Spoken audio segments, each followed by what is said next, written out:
आचरण है, जो व्यवहार है, वो सड़कों का आचरण व्यवहार आप संसद में कर रहे हैं कि देश आपके सदस्यों के आचरण व्यवहार को देख रहा है। केंद्र सरकार द्वारा बिहार पैकेज के अंतर्गत शामिल की गई परियोजना का ब्यौरा और उनकी वर्तमान स्थिति क्या है? भारतीय रेल द्वारा उक्त परियोजना पर भारतीय रेल द्वारा उक्त परियोजना पर अब तक व्यय की गई धनराशि का ब्यौरा क्या है? माननीय अध्यक्ष जी, बिहार बहुत ही महत्वपूर्ण प्रदेश है और बिहार में जहां 11 वर्ष पहले मात्र 1132 करोड़ रुपए पर एनम बजट का एलोकेशन होता था, वहां प्रधानमंत्री श्री नरेंद्र मोदी जी ने आकर बिहार के लिए रेलवे के बजट को 9 गुना बढ़ाकर 10,000 करोड़ रुपए का बजट दिया है माननीय अध्यक्ष जी। और ऐसे ऐसे प्रोजेक्ट्स जो कि कई वर्षों से लंबित थे, उन सब प्रोजेक्ट्स को प्रधानमंत्री श्री नरेंद्र मोदी जी के नेतृत्व में बिहार की जनता के बहुत पुराने जो लक्ष्य थे, पुरानी आकांक्षाएं थी, उनको पूरा किया। मुंगेर और पटना पे नए ब्रिज बने। कोसी जो कि श्रद्धेय अटल जी ने अप्रूव किया था, उसको आज प्रधानमंत्री श्री नरेंद्र मोदी जी ने कंप्लीट किया। देखिए माननीय अध्यक्ष जी, आखिरकार तो प्रोजेक्ट को आरंभ करने वाले भी एनडीए और कंप्लीट करने वाले भी एनडीए, तो बिहार की जनता के प्रति न्याय केवल एनडीए ही कर सकता है, ऐसा बहुत स्पष्ट है। माननीय सांसद महोदया ने जो विषय लिया है सीतामढ़ी से सीवर प्रोजेक्ट का, इसके बारे में मैं आपको बहुत आनंद के साथ बताना चाहूँगा कि जो बागमती नदी पे ब्रिज बनना है, उसका टेंडर हो गया है, जो कि देकुली धाम शिवर में उसके लिए बहुत महत्वपूर्ण प्रोजेक्ट है। जमीन के अधिग्रहण के लिए 262 करोड़ रुपए जमा हो चुके हैं और काम बहुत अच्छा तेजी से चल रहा है। माननीय अध्यक्ष जी, बिहार में और भी बहुत अच्छे काम हुए हैं। 98 स्टेशंस का पुनर्विकास किया जा रहा है। 8 वंदे भारत चल रही है, 5 अमृत भारत गाड़ियां चली है, 1 नमो भारत गाड़ी चल रही है, 218 फ्लाईओवर और अंडरपासेस बने हैं। माननीय अध्यक्ष जी, बिहार के प्रति रेलवे का संपूर्ण दायित्व है और बहुत तेजी से उसमें काम कर रहे हैं। माननीय सदस्य प्लीज। अध्यक्ष महोदय, मैं माननीय रेल मंत्री जी और यशस्वी प्रधानमंत्री जी का धन्यवाद करती हूँ। उन्होंने बिहार के विकास के लिए विभिन्न रेल परियोजनाओं को स्वीकृति दी है और मेरे प्रश्न का विस्तृत जवाब भी दिया है, इसके लिए धन्यवाद।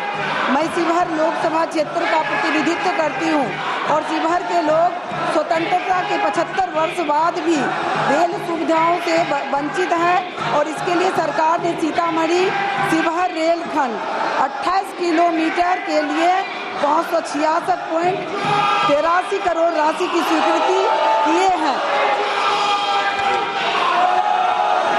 माननीय अध्यक्ष जी, माननीय सांसद महोदय ने जो शिवहर सीतामढ़ी का प्रोजेक्ट का मुद्दा यहाँ पे उठाया है, बहुत ही इम्पोर्टेंट प्रोजेक्ट है ये, और इस प्रोजेक्ट के लिए 262 करोड़ रुपए ऑलरेडी भूमि अधिग्रहण के लिए जमा कर दिए गए हैं।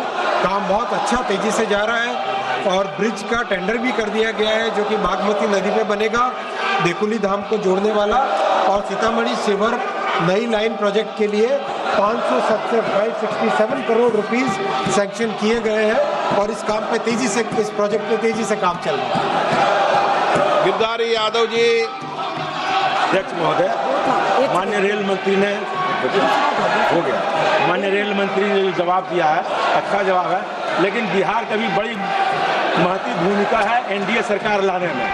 11 साल में माननीय रेल मंत्री जी बताने की कृपा करेंगे, पटना से दिल्ली, पटना से बेंगलोर, पटना से मुंबई कोई ट्रेन चलाया क्या? इतना वेटिंग लिस्ट होने के बावजूद बिहार में कोई ट्रेन माननीय रेल मंत्री जी के द्वारा नहीं दिया गया।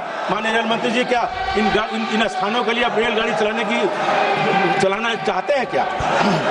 मान्यवर सांसद महोदय, जरा ध्यान दें कि 5 आपके पूरे क्षेत्र में अमृत भारत ट्रेन जो कि पटना से दिल्ली अपने दरभंगा से दिल्ली और बेंगलोर के लिए और पूरी की पूरी अमृत भारत गाड़ियां नई चालू हुई है।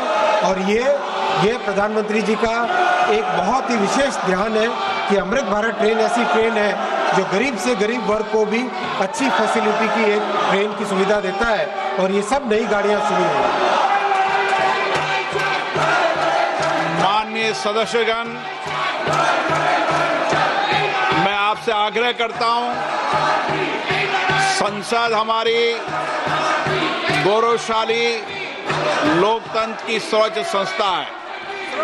मेरा आपसे आग्रह रहता है कि संसद और संसद परिसर के अंदर अपना व्यवहार, अपना आचरण, अपनी कार्य पद्धति मर्यादित होना चाहिए। देश की जनता ने आपको उनकी आवाज, उनकी अपेक्षाएं, उनकी कठिनाई, उनकी चुनौतियां, देश के मुद्दों और नीतियों पे चर्चा करने के लिए भेजा है। आपका जो आचरण है, जो व्यवहार है, वो सड़कों का आचरण व्यवहार आप संसद में कर रहे हैं। ये देश देख रहा है। आप जिस राजनीतिक दल के लोग हैं, मैं उन नेताओं से भी कहना चाहता हूं कि देश आपके सदस्यों के आचरण व्यवहार को देख रहा है, उनकी कार्य पद्धति, उनके व्यवहार को देख रहा है। मैं पुनः कहना चाहता हूं, सदन में तख्तियां लेकर आने वालों पर मुझे निर्णायक कार्रवाई करनी पड़ेगी। आप जाइए, सदन में बैठिए, मुद्दों पर चर्चा करिए, प्रश्नकाल पर, हर मुद्दों पर, हर विषय पर नियम प्रक्रियाओं के तहत आपको चर्चा और संवाद करने का पर्याप्त अवसर दिया जाएगा। माननीय हो आप, माननीय जैसा व्यवहार करो। जाइए अपनी सीट पर। सदन की कार्रवाई आज 12 बजे तक के लिए स्थगित की जाती है।